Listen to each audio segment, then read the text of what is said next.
nk'ibisanzwe ni Benimana Emmanuel kandi YouTube channel yacu yitwa Menya Byinshi Bitandukanye. Uyu munsi rero ngiye kubigisha uko wabika nimero zawe kuri email mu gihe utakaje telefone. Wagura indi telefone ushyiramo ya email wari warashyize muri ya phone yawe watakaje cyangwa bakwibye, za nimero zose ugahita uzibona. Uvuze nti uko wabika ibintu byawe cyangwa nimero za telefone kuri email. Abantu benshi babika nimero zabo ku masimukadi cyangwa kuri telefone ubwayo, ariko ngiye kubereka uburyo ki wajya ubika. Baguha nimero ugiye gushyira muri telefone ugashyira kuri email. Igihe utaye telefone wagura indi smartphone ushyiramo ya email, za nimero zose wari waratuze zikagaruka. Muri make ni hehe kuvatira na password bigenda bitera inkuru. Twatangiye ndatangiye nsabuye kwandika nimero nipoje, namwe watekereza kwandika 08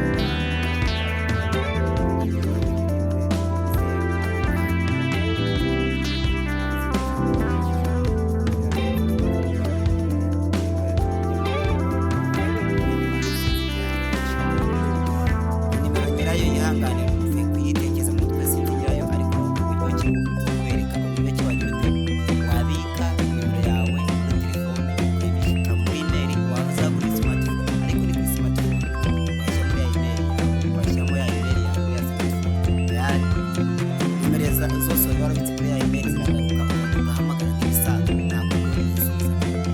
Nanditse nimero ya telefone ndetse njyana wanditse create new contact n'akazi. Nakuambia ngo shyiramo first name last name. Ibi ni ibisanzwe mwese mwajya kubikora kuri smartphone, kandi shyiremo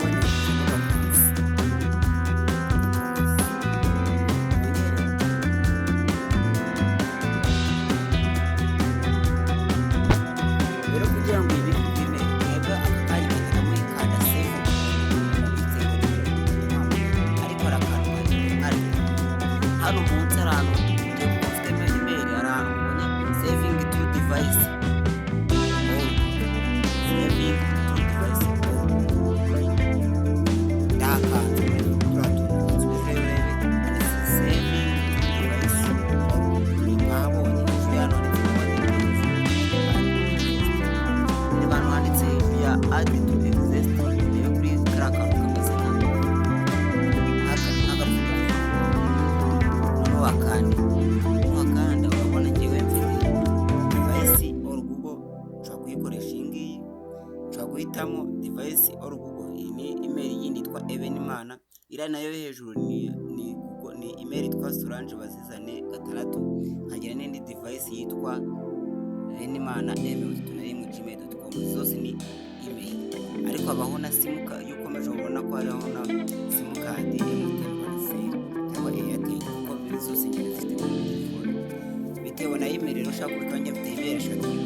Niba ufite email imwe uzabona handitseho email imwe, device or Google washyiraho email imwe, simukadi usanga hariho simukadi MTN ifitemo simukadi imwe, niba na Airtel zose zirimo usanga njyewe nzemeza rero kuri email. Ngiye kubika kuri email yitwa wenda Benimana E30. Uri kubibona iriho abantu bambaye imyenda y'umutuku yayemeje.